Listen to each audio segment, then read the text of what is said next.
Very simply, detectives walked into a horror movie come to life the other night, guys.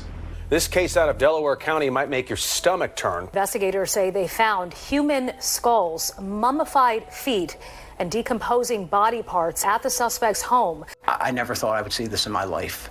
It was an experience that you really don't want to relive. They were basically on display. There was some stuff in boxes, but most of the stuff was on display. Some of these are 200 years old. Some of them obviously much newer. There's one that had a pacemaker still attached to the body. The Yeadon police chief says he's seen a lot in his career, but nothing like what he saw when he walked into the home of accused grave robber Jonathan Gerlach. It's eerie. I mean, my bedroom window's right there, 50 feet away from a graveyard. According to court documents, Gerlach allegedly vandalized dozens of graves at the Mount Moriah Cemetery in Delaware County, as well as another cemetery in Luzerne County. Police say Gerlach used crowbars and screwdrivers to break into dozens of mausoleums and underground burial vaults. You can actually see where some of the stones were moved and vaults burglarized.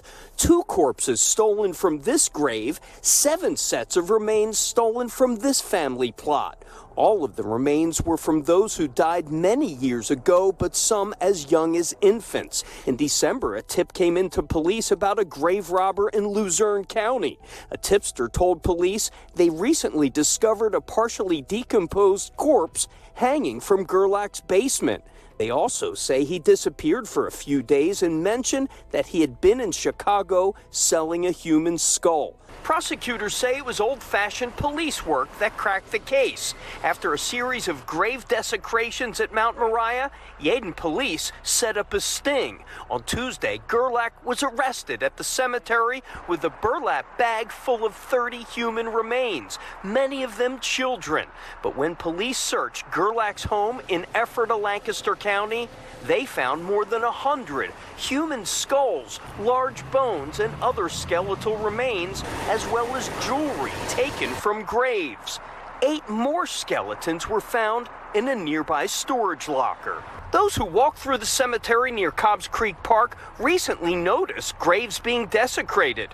One guy tells us this mausoleum was repaired just after it was burglarized. We saw some graves that had been obviously opened or disturbed. Gerlach is charged with more than 450 counts on charges of burglary, abuse of corpse, and theft. Delaware and Lancaster County medical examiners are now trying to date and identify all of the remains and possibly find affected families. Court documents state that the home behind me is where Jonathan Gerlach brought human remains that were stolen from cemeteries.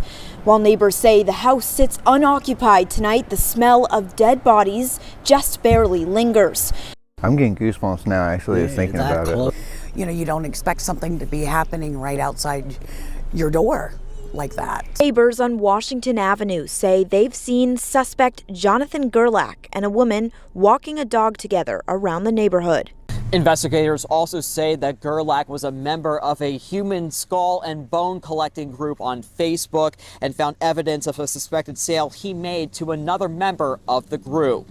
Over the course of the last several weeks, detectives from Yeadon Borough as well as Delaware County CID became aware that from November of 2025 up until 2 days ago, January of 2026, Mount Moriah Cemetery had been burglarized. 26 separate mausoleums and or underground burial sites had been torn into and, for lack of a better word, desecrated.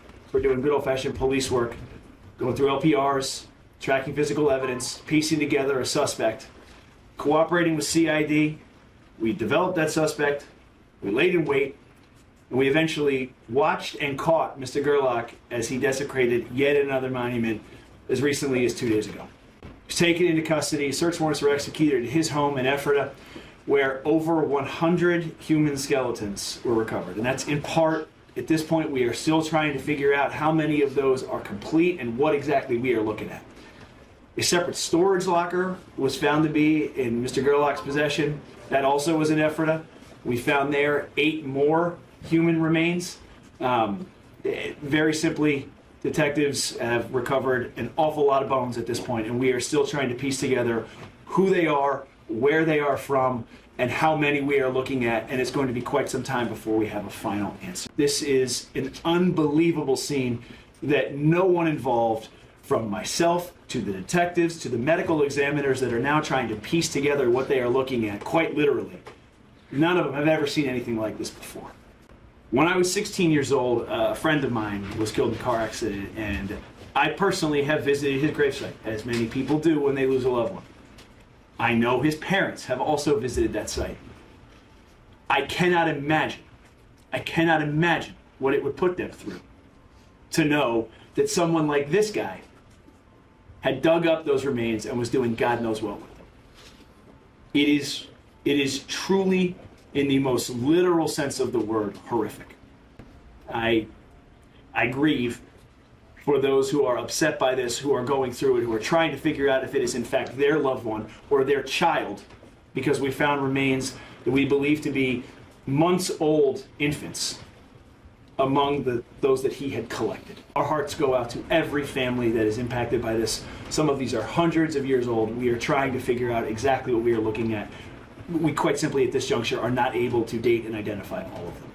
Mount Moriah is very historical because every war from the Revolutionary War, Civil War, World War II, and beyond have soldiers buried in that cemetery. As a matter of fact, Betsy Ross was first interred at Mount Moriah before her body was exhumed and brought back to Philadelphia in a special vault. So it's very historic. We don't know at this point, but you're absolutely right. It is almost certain that this is not exclusive to Yeadon. Are you talking with investigators, say, in Plains Township, Luzerne County? We are, yes. That outreach is beginning now. Truthfully, we were a little bit handcuffed because we didn't know what we were going to find in that house. Now that we are aware of the extent of what's going on, that's beginning more fully.